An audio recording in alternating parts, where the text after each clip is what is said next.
Hey everybody, I hope you are well. It's soggy out there. I am not outside very much. I'm not even walking outside between the buildings at this point because it's a little cold and rainy, and I'm not hauling my raincoat and umbrella back and forth. But I hope you're enjoying the lead up to Memorial Day weekend, which is sort of hard to believe. I feel like I'm in a bit of a time warp. We are deep into session, a regular session, which ends on June 4th. So we are here really. We're not in session tomorrow, but I'll be here tomorrow because of the budget stuff. But starting on Tuesday, I think we're here every day until session ends. So we are deep in it, as we say. Thought I'd cover a couple of the things that have happened in the last few days. Among them, of course, the budget is what consumes a lot of my time, and we made some progress this week. Lots of sort of overlapping meetings between House leadership, Senate leadership, the governor's office, the minority caucus, lots of back and forth, lots of moving pieces. We passed a sort of procedural step to passing a budget this week, which involved Medicaid, which I know is on the minds of a lot of you and a lot of people in the state of Connecticut, in part because we're very concerned about what's going to happen at the federal level. Also because Connecticut's Medicaid reimbursement system is, we are in deficiency, meaning those bills are, we have more bills there than money that we've put into the account from the budget that we're living under right now. And because Connecticut needs to raise its Medicaid reimbursement rate. So there's a lot of concern about that system. And what we did this week was, with agreement with the governor, so the governor declared a state of emergency just with respect to the fact that we have over $250 million in Medicaid deficiencies. So that doesn't mean that anyone has not been paid so far, but we were under a major deadline that if we didn't refurbish that account, the providers would risk not getting paid by the state, not getting reimbursed by the state.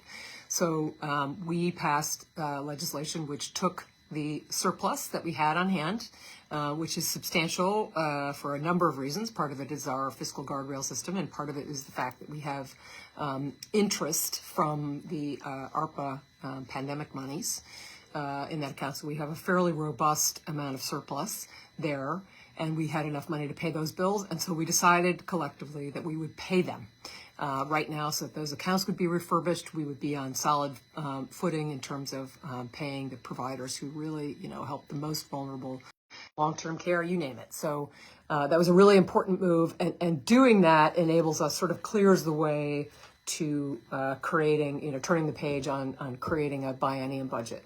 So still lots of conversation about the spending side and the revenue side, and we're getting to it now. But the gaps are narrowing. We're getting closer and closer because of the agreement. And the governor declared the state of emergency because that enables us to make that payment right now, in his view. There are different ways to view this. Budgeting is very complicated, and you could do it out of several pockets of money.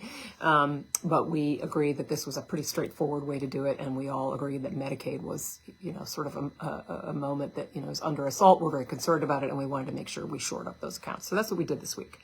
A couple other things that we did. Yesterday we passed a strengthening of the Trust Act, and I know that a lot of you have been advocating and reaching out to me about that, and that basically has to do with protecting our immigrant population.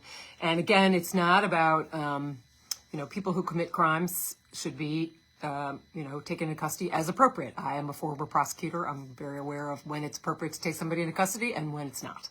And this just makes it clear that, we passed, bipartisan. The Trust Act originally was passed in 2013. It was bipartisan legislation that just ensured that our state police do the state police job, and that the Immigration Service does their job, and that we will, when there's direct judicial warrant for someone's arrest, we'll definitely cooperate, but otherwise we're going to separate the two jobs.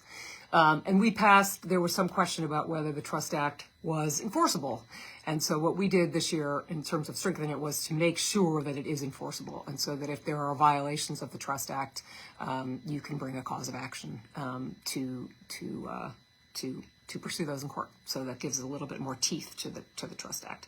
We are today debating a housing bill, 5002, HB 002, which from the number is means it's one of the top House priorities. And it's a long and complicated bill, and I'm still reading, and it's like most of these bills, is a work in progress right until the last minute, so I'm still reading some of the details. But I thought this is a bill, the crux of which we also had last year. And it passed in the House, but not in the Senate. I voted against it last year, and I voted against it last year because of the fact that it was focused on funding affordable housing in transit-oriented communities. And in other words, if you were, close to public transit, you had priority in terms of getting state funding for affordable housing. As we all know, in the Northwest corner, we do not have much public transit. So I worried, as do the housing advocates in our region, that this might put us at a disadvantage.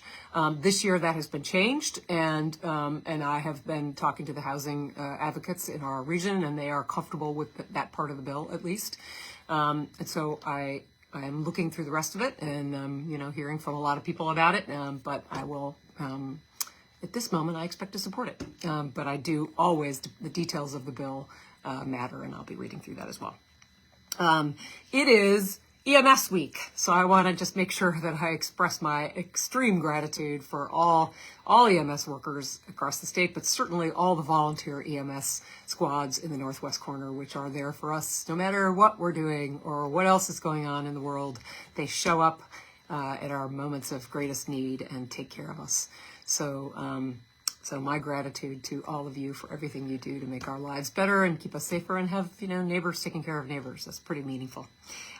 It's Memorial Day weekend as I start off, which is a little bit hard for me to wrap my head around, but I do expect to be back in the district, if on the phone, for Memorial Day weekend. And then I know there's lots of parades. Typically, a lot of them are on at the same time on Monday, so I will go to my own hometown parade in Salisbury on Monday. But Goshen has a parade on Sunday, so I'm going to hope to make it to the Goshen parade on Sunday. So I hope you all have a great weekend ahead of you, and I'll talk to you soon.